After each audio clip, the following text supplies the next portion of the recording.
It seems that you have met your end. Oh, what a pity. I don't feel too bad about it, though. After all, if it weren't me, it would have just been one of the others, I guess. I'm honestly just glad to be out of those air ducts. It's not easy for a hippopotamus to fit up there, and not easy to get down either, and not as young as I used to be, as you can see.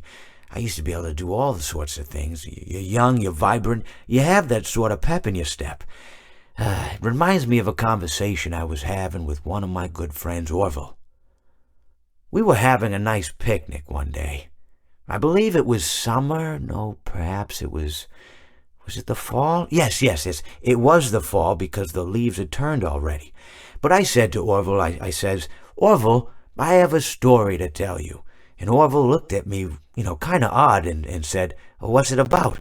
I said to him, not every story has to be about something, Orville. Sometimes a person just wants to talk. Why does everything have to be a story? I said to him.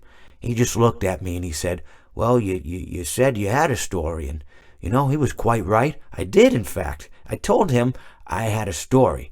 I suppose if a person just wants to talk, then it's best to not announce that you're telling a story.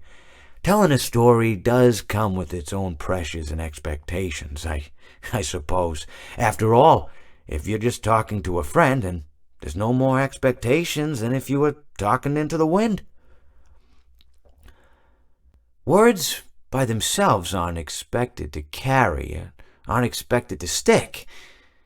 But if you announce you're telling a story, well then, there'd better be a point to it all, No one wants to sit and listen to someone ramble on and on and on with absolutely no end in sight.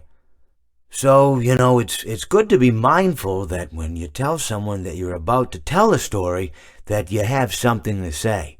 Telling someone that you're going to tell them a story is tantamount to asking them to stop what they're doing and pay attention. You're basically saying, hey, buddy, stop everything. Stop what you're thinking. I have a solution to everything. And, well, I didn't really have any story to tell.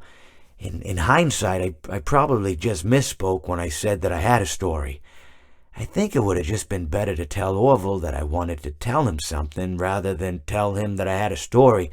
But, even then, it might have put too much importance on the whole thing.